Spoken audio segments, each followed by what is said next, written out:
in 2011.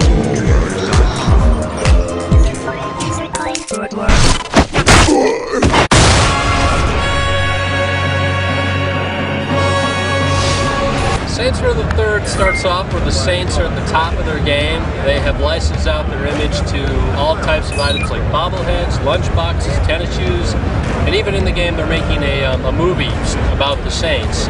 We're at the top of the game. No more just starting at the bottom and working your way up. We think that players are going to want to play a character that's calling the shots. So effectively, you've got all the money, women, guns, anything you need. You're that player. You're calling the shots for the Saints. So the game starts off where the Saints are kind of enjoying their position in Stillwater. They rob a bank in Stillwater, but unbeknownst to them, it's controlled and operated by this group called the Syndicate. The Syndicate is a multinational conglomeration of gangs and end up not liking the Saints, rob their bank. It's like, hey, come with us, Saints. They're talking to the Saints like, you know what, we're coming into Stillwater, you can do that, that's fine, but pay us, 2/3 of your revenue. The Saints, being the Saints, say, we don't accept that. Of course, that creates initial conflict. The Syndicate ends up kidnapping the Saints, and so the Saints find themselves in Steelport, a new city that takes place in the game, completely built from ground up, completely original. And the Saints from there on need to figure out who the Syndicate are and how to take them out and show the world that the Saints not only own Stillwater but also Steelport. The Saints Row the Third takes place in Steelport with the exception of the first mission. The first mission ostensibly is in Stillwater. A key component of the franchise is over the top. In Saints Row the Third, we don't want to limit that just to gameplay.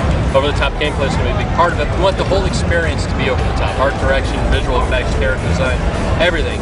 When you're talking about specific gameplay, I'll give you a couple examples. We're talking about a mission where you're skydiving in a tank. We're talking about a mission that you're in a rickshaw. It's a rail mission. Your rickshaw is being pulled by a gimp, and you're being pursued by other rickshaws being pulled by other gimps. Why allow players to be equipped with a baseball bat when you can give them a giant simulating phallus or dildo? It's a lot more crazy, a lot more fun. I mean, the name of this game is Embrace the Crazy. Fun trumps all. Push the limits. A couple of the other over-the-top weapons that we give players from the onset of the game because you're at the top of the game, and frankly we think players want these types of toys and weapons from the beginning of the game, is an airstrike. So rather than engaging with enemies with an AK-47, you want to wipe them out, call in an airstrike and wipe them out all at once.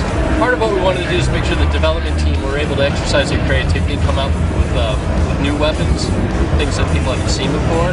Now, as far as the Pimp Cane being available in DLC and post-launch content, that's certainly a possibility. As far as vehicles, all the tuning has been revamped. We've got flying vehicles, land vehicles, water vehicles, and the land vehicles include 4x4s, trucks, motorcycles, the whole gambit. I mean, you've got more than enough options to keep you busy for hours and hours. Player creation is a definite standout feature of the franchise. We're not going away from that. In my opinion, it's the most robust character creation customization system on games. We're actually having a new addition to it. It's called Sex Appeal. So you can change certain aspects of your male or female avatars. You can change certain sizes of pieces of their body if that explains things a little bit better. Saints Row the Third will have seamless drop-in, drop-out co-op, much like we had on Saints Row 2. It's a model that worked. We're not going to mess with it. So via PSN or Xbox Live, you're playing with a friend, you can drop in. It's also system linked through the entire campaign. It's a model that players and press alike are really fond of, but we're not messing with it. We want players, when they're playing this game, to be going, oh my god, I can't believe I'm experiencing this, oh my god, I can't believe I'm doing this, and how the heck did Volition get away with this? I mean, that's one of our goals. We want this thing to be like the most ridiculous, over-the-top guilty pleasure ever experienced in a gaming console, and I think we're really nailing that. I think players are going to be quite pleased with the results. Saints Row the Third releases on November 15th in North America for PS3, 360, PC, and November 18th for Europe.